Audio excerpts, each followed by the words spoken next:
په عمر 40 کلن ګلبدین چې د شپږو بچو پلار هم دی د ژوند څخه داسې ستړی شوی و چې خپل راتلونکي ته یې هیڅ تمه نه وه. د یو له هغو ناروغانو څخه و چې له هیواده بهر په نشه یي توکو روږدی شوی و. ګلبدین وایي چې هیواد ته په راتګ سره یې ځان د بلخ ولایت نشه یي توکو پر وړاندې رغنیز حوزوي کمپ ته وسپاره او له بشپړې روغتیا وروسته په ډېرې خوښۍ له خپل کورنۍ سره یو ځای شو. داسې وخت راباندې راغلی دی چې زوی مې مریض و په وخت د نیشو کې زمونږ یعنې زوی مې مریض و 10 روپۍ چاته ما را نه راکولې. ورونه مې په ایران کې ول په هره منطقه کې چې ول ما سره یې کومک نه دی کړی یعنې وایي کې وریم کو دا په نیشو باندې دغه کوي. نو اوس شکر دی الحمدلله چارې ورته ودرېږم یو کار مې په مخه باندې بیایي الحمدلله. د بلخ ولایت د مخدره توکو پر وړاندې د مبارزې حوزوي کمپ کې اوس هم سلګونه په نشه یي توکو روږدي ناروغان د درملنې لاندې دي. دغه ناروغان د اسلامي امارت له لوري د برابرو شوو اسانتیاوو څخه خوښي څرګندوي او وایي چې په کمپ کې ورته پر وخت درملنه، منظم چاپیریال، دینی درسونه او د مسلکي زده کړو زمینه هم برابره شوې ده.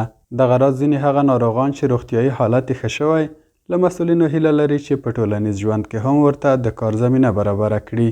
پنجشنبه بخیر رخصت میشم 3 ماه 45 روزه آمدم به خاطر رفتروی مجاهدین و رفتروی کارمندای داخل دیدم که تمای تراویه میکردن که مثل اولاد پدر با اولاد خود بکنه. دمو خاطر من 90 روز اینجا ششتم 45 روزه تیر کردم. صحتمند هستم. پنجشنبه رخصت میشم.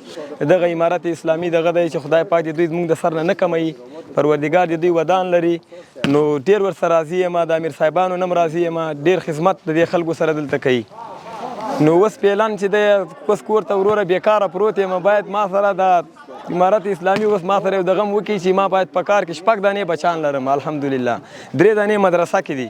له بلې خوا د یاد کمپ د درملنې مسؤل ادم خان محمدي وایي په وروستیو 6 میاشتو کې له 2000 څخه زیات کسان د پوره روغتیا موندنې وروسته خپل کورونو ته لیږدولي او څه کم 900 ناروغان اوس هم تر درملنې لاندې دي. ښاغلی محمدي زیاتوي چې د دوی فعالیتونه ټول د مشرانو لخوا څارل کیږي تر څو په سمه توګه د ناروغانو درملنه وشي. 2000 څو کسان موږ فارغین لرو په دغه دومه دوره کې چون دا ما دومه دوره ده چې دلته موږ په 3 میاشتو کې یو هیات د مرکز نه راځي د 3 میاشتو اکمالات کوي. نو په دې 6 میاشتنۍ دوره کې ما دلته 2000 څو نفره مرخصین درلودل. 2000 نه زیات کس جمعواری درلودله. 232 کسان هم لیپري چې 40 بستر او 100 بستر د تفاوضات شفاخانو ته لیږلي وو. 993 کسه فعلا موجود د تداوی لاندې دي. موږ دلته الحمدلله د ریاست د کاش تقاضا په همکاریو په توجه چې د اړخ ته ډېره جدي توجه لري. مونږ هر ورځ د امروزه گزارش د ریاست د کاش تقاضا سره شریکوو او د هغوی ته نظارت لاندې یو. د دغه کمپ روزنیز استادانو هم څرګنده کړه چې د طبي درملنې ترڅنګ روږدو کسانو ته فکري، اخلاقي، ټولنیز او ورزشي روزنیز پروګرامونه هم وړاندې کیږي. هغوی ډاډ ورکوي چې د کمپ روزنیز بهیر د اسلامي ارزښتونو پر بنسټ تنظیم شوی او موخه یې دا ده چې روغ شوي کسان بیرته احتیاط ته راونه ګرځي. زموږ فعالیتونه د ریاست کاش تقاضا د خوا نه موږ ته یو تقسیم اوقات رالیږل شوی چې مطابق د همغه تقسیم اوقات او کورس پالیسي مطابق موږ مخکې ځو چې دا تقسیم اوقات په 3 ټایمو ویشل شوی ده.